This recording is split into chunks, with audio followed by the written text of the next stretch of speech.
Welcome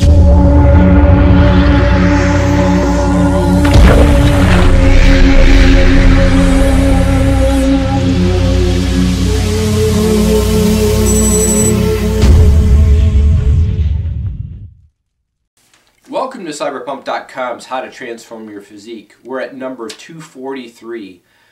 This week, before I talk about repetition efficiency, I want to mention something. I follow up to something I mentioned last week with respect to a lifter and how I thought they were going to injure themselves. They had stated they had worked deadlifts and squats for 4 or 5 days straight. Well, lo and behold, on Facebook, they strained their lower back. When I read that, I wasn't surprised. I've watched, not only if you backlift your main power lifters and you do it to the point again where you're going to a maximum, you're going to end up injuring yourself at some point. Especially, as I mentioned before, I've seen as lifters get older, especially guys when they get older and they start heading up in their mid-30s, they start being more susceptible to injury in powerlifting.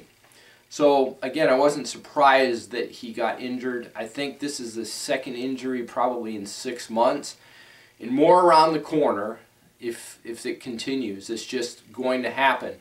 And part of it is also I happened to watch him deadlifting, and he does kind of the go wild thing, even though he actually has published pretty good videos on using proper technique in the power lifts.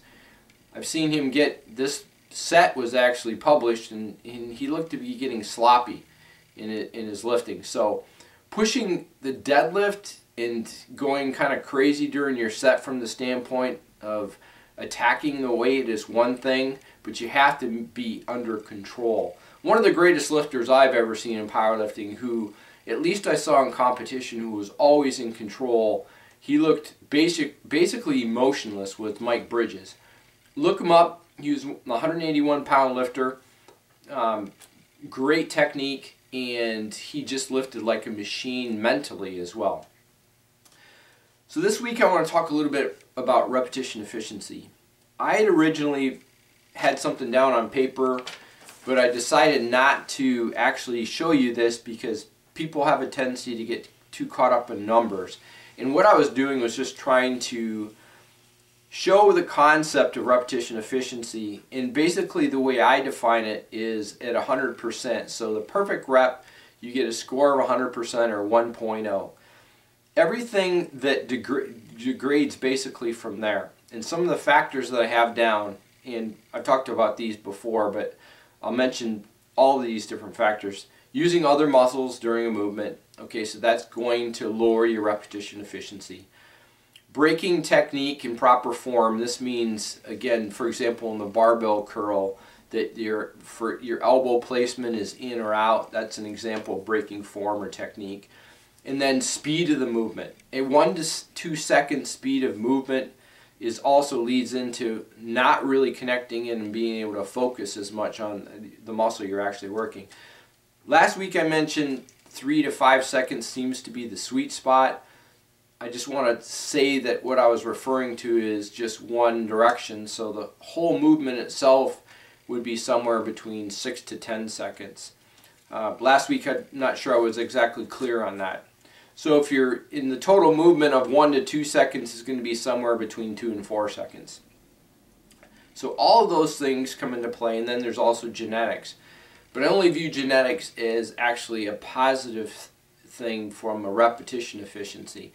And why I'm giving genetics credit is that for the lifters that are doing poorly on some of these other aspects but still seem to grow and still seem to be able to get the muscle stimulated as necessary. So there's actually an adder, so to speak, on having really good genetics. So when you think about repetition efficiency, I want to give next week I'm going to talk about a specific example.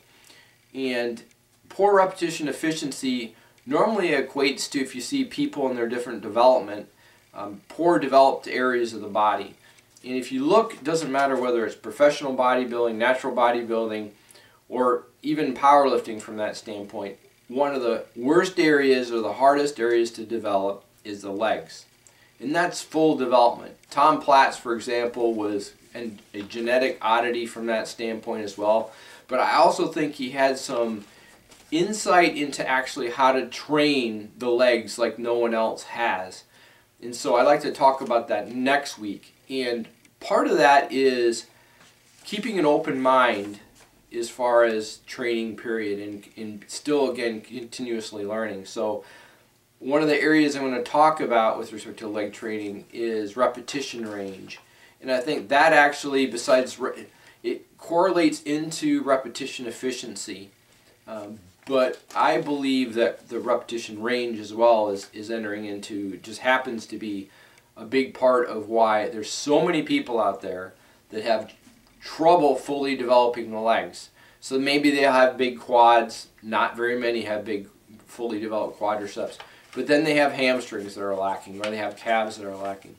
So next week I'm going to talk a little bit more in detail and use the legs as an example of repetition efficiency and those things that would degrade that from the perfect 100%, and the other factors that come into play. And one big one, again, for the legs too, is repetition range.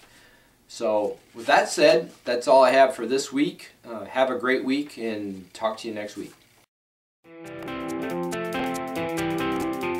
Welcome to Cyberpunk.com's How to Transform Your Physique. We're at number 243. This week